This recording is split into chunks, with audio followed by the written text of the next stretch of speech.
दोस्तों नमस्कार। दोस्तों मैं Vinod Donawat, real estate coach and motivational speaker. दोस्तों आज मैं आपको बताने वाला हूँ कि agreement for sale of property क्या होता है। क्योंकि दोस्तों जब भी हम कोई प्रॉपर्टी खरीदने जाते हैं या प्रॉपर्टी खरीदते हैं तो आपका रजिस्ट्री से सेल डीड से पहले एक डॉक्यूमेंट्स पहले तैयार हो जाता है जिसे हम एग्रीमेंट कहते हैं। तो एग्रीमेंट की प्रोसेस क्या है और एग्रीमेंट के अंदर क्या क्या पॉइंट्स डले होते हैं, इन सब के बारे में आज हम जानेंगे। और दोस्तों ऐसा क्या पॉइंट है जिसे हम अगर मिस कर जाते हैं तो कोई जो सेलर्स है वो अपने साथ में धोखाधड़ी कर सकता है, उसके बारे में भी हम जानेंगे दोस्तों। तो चलिए दोस्तों स्टार्ट करते हैं। दोस्तों जैसे कि आपको पता होगा कि एग्रीमेंट करने से पहले आपको कोई एक प्रॉपर्टी पसंद करना होता है।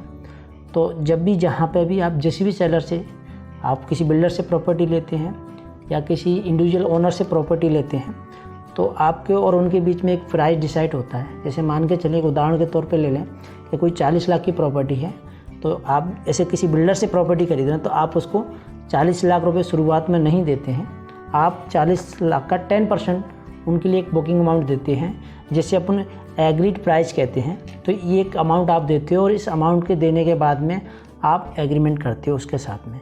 तो एग्रीमेंट एक सरकारी डॉक्यूमेंट्स होता है जो कि हम स्टाम्प लेते हैं। आजकल तो ई स्टाम्प आने लगे हैं, तो 1000 के स्टाम्प पे आपका एग्रीमेंट होता है। तो सबसे पहला जो पेपर होता है एग्रीमेंट में वो होता है आपका स्टाम्प पेपर। तो स्टाम्प पेपर पे आपका क्या होता है कि उसमें आपने जो स्टाम्प ड्यूटी भरी है वो अमाउंट डला रहता है। उसके बाद में आपके जो भी दोनों पार्टियां हैं, सेलर और बायर, उनकी डिटेल्स रहती हैं। डिटेल्स में उनका नाम, एड्रेस, कितने पर्सन है, नंबर ऑफ पर्सन, अगर वो पार्टनर है सेलर तो उनकी डिटेल्स रहेगी, उसमें उनके नाम रहेंगे। अगर आप वायर के रूप में आप एक सिंगल पर्सन है तो आप सिंगल पर्सन का नाम रहेगा और उनके नंबर्स रहेंगे, आपके पर्सन कितने हैं इसमें।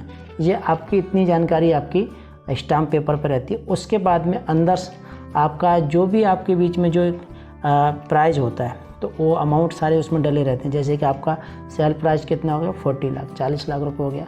आपने बुकिंग अमाउंट कितना दिया है, 10% दिया है। और जो आपका मान के चलिए कि उसमें वो सेल्फ कितना, मैंने यानी चलिए आप सेल्फ कितना पे करेंगे, लोन कितना लेंगे, ये भी उसमें डला होता है। रजिस्ट्री वैल्यू क्या है वो उसमें डली होती है कि कितने में रजिस्ट्री कराई जाएगी, अदर चार्जेस क्या होते हैं वो सब उसमें डला रहेगा। और दोस्तों एक पेमेंट शेड्यूलिंग होता है कि इस पेमेंट को हम कितने महीने के अंदर देने वाले हैं।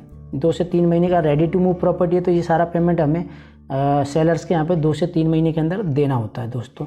और दोस्तों इसके अलावा भी कुछ मेजर्स पॉइंट्स होते हैं, उनके बारे में आपको ज़रूर जान लेना चाहिए। जैसे कि कोई प्रॉपर्टी हम जो परचेस कर रहे हैं, जिस सेलर से परचेस कर रहे हैं, तो उस पर प्रॉपर्टी पे किसी भी प्रकार का टैक्स नहीं होना चाहिए, कोई स्टे नहीं होना चाहिए, या कोई उसमें कोई अदर माने उसमें ड्यूज हो, इस तरह की कोई भी चीज़ उसमें नहीं होना चाहिए। इन सब चीज़ों के पॉइंट इसमें डले होते हैं। अगर इस तरह को और ये सब चीज़ें होने के बाद में जो भी आपका एग्रीमेंट हो जाता है, एग्रीमेंट में आपको 2 गवाहों की भी ज़रूरत पड़ती है। इसमें उनका नाम, नंबर, उनका आधार कार्ड नंबर भी डल जाता है, मोबाइल नंबर भी डल जाता है। और दोस्तों एग्रीमेंट पूरा नोटराइज हो जाता है। तो ये भी जो मेजर पॉइंट होते हैं दोस्तों, जैसे कि अब एग्रीमेंट होने के बाद में अगर कोई बायर है या कोई सेलर है, अगर ये दोनों ही पलटते हैं, मान चलिए कि अगर आपको एग्रीमेंट होने के बाद में बिल्डर्स उस प्रॉपर्टी को किसी और को नहीं बेच सकता है, ठीक है। दूसरा, आप भी उस प्रॉपर्टी को का एग्रीमेंट अगर कर चुके हैं तो आप अगर वायर हैं तो आप भी उस प्रॉपर्टी से लेने से इनकार नहीं कर सकते। अगर इस कंडीशन में अगर वायर का उस प्रॉपर्टी को उससे पीछे हटना चाहता है, वो लेने से इनकार करता है, तो आपका जो 10% अमाउंट होता है वो पूरा लैप्स हो जाता है, वो आपको वापस नहीं मिलेगा। दूसरा, अगर बिल्डर्स आपको उस प्रॉपर्टी को देने से इनकार करता है, उस एग्रीमेंट्स को तोड़ता है, तो उस पर भी पेनल्टी लगेगी। यानी उसको जो 10% अमाउंट आपने दिया है उसका डबल आपको उसे रिटर्न करना होगा दोस्तों। इस तरह से उसमें सारे कुछ मेजर्स पॉइंट्स भी होते हैं। मेजर्स पॉइंट्स में और भी कई चीज़ें प्रॉपर्टी से संबंधित हो सकती हैं। तो अगर आप लोन ले रहे हैं तो वो सारी चीज़ें आपकी वो प्रॉपर्टी मॉर्टगेज में हैं या कोई अदर उस पर कुछ इश्यूज़ हैं, वो सब चीज़ें उसमें पता चल जाती हैं। अगर आप बैंक से कोई लोन लेते तो बैंक तो अच्छी तरीके से उस प्रॉपर्टी को वेरीफाइड कर लेते हैं, लेकिन आप अगर पूरा अमाउंट सेल्फ करने वाले हैं तो वो सारी चीज़ों को आपको पहले ही उस सब पॉइंट इसमें डलवा देना चाहिए। क्योंकि उस कंडीशंस में, क्योंकि क्या होता है दोस्तों हुआ ऐसा था कि जो उनका लेटर हेड था बिल्डर्स का,